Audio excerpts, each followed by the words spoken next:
E aí galera, beleza? Meu nome é Gabriel. Já que vocês pediram bastante nos comentários para eu fazer um vídeo falando sobre o Santa Matilde, eu resolvi fazer. Mas antes de tudo, dá uma conferidinha aí embaixo no link do site do Marceline Special Parts. Lá você encontra de tudo para preparação e eles também têm atendimento via WhatsApp. O número do WhatsApp também está aí embaixo na descrição. Dá um like no vídeo, se inscreve se ainda não for inscrito e bora pro vídeo!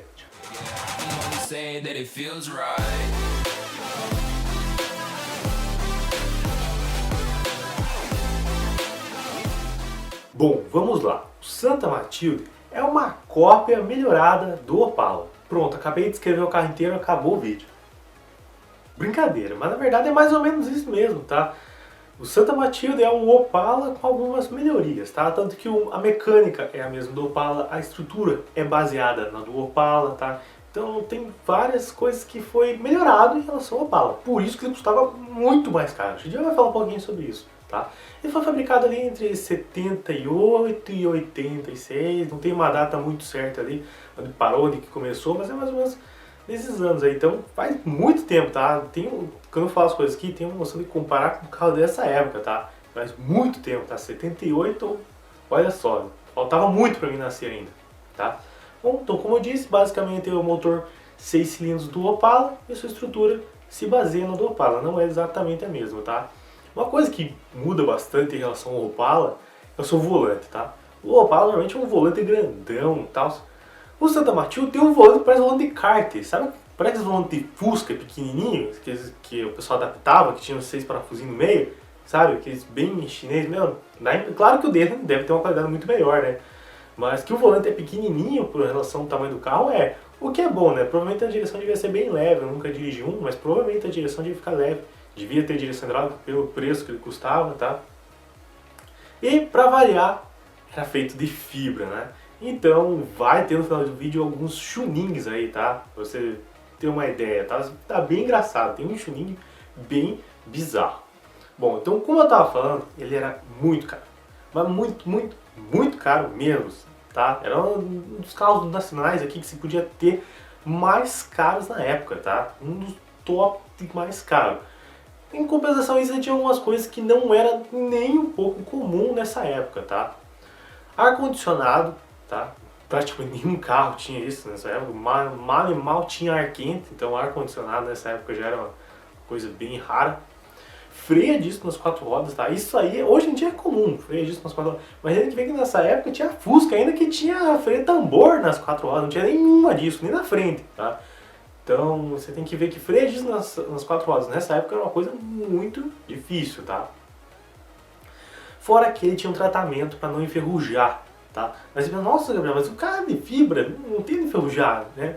Tem sim, tá? Algumas partes, como se não me engano, o fundo do porta-mala, obviamente a estrutura, né? Porque a estrutura do carro vai ser de fibra, não vai quebrar do meio.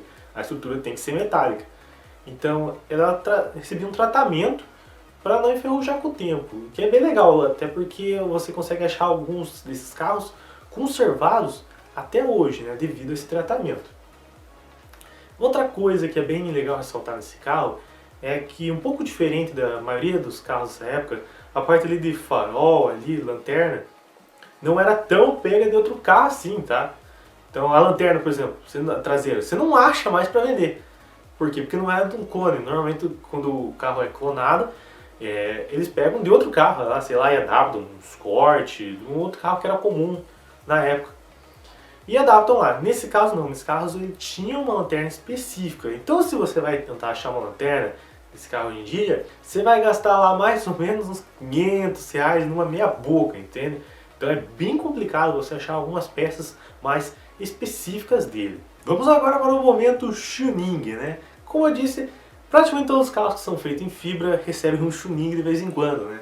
Porque fica muito mais fácil você fazer o tuning nesses carros que são de fibra. Bom, esse aí que você está vendo, aparentemente o cara tentou adaptar uma frente de Golf, né? O farol eu acho que é de Golf. Não dá para ver o resto do carro, mas com certeza não deve ter ficado muito lá aquelas coisas, né? Esse aqui é bizarro, me lembra muito um Mustang, tá? Não sei se lembra um pouco o Mustang pra vocês, mas pra mim tentou lembrar um pouco o Mustang, tá? Mas só lembrar mesmo, né? Nada mais que isso. Esse aqui é um dos mais bizarros. Era pra ser a frente de uma Mercedes, eu acho, né? Tá, o cara até acertou alguns traços aí, vai, mas ficou feio, tá? Não combinou. Tem alguma coisa errada aí. Dá pra ver que tá amassada essa Mercedes. E o último, esse aqui, que sei lá o que o cara quis fazer. Só ficou feio mesmo. Um tuning bem... Acabou com o carro, né? Bom, mas é isso aí. Espero que você tenha gostado desse clone de Opala aí, com as melhorias. E também espero que você tenha gostado desse vídeo e deixado aquele gostei. Então, falou!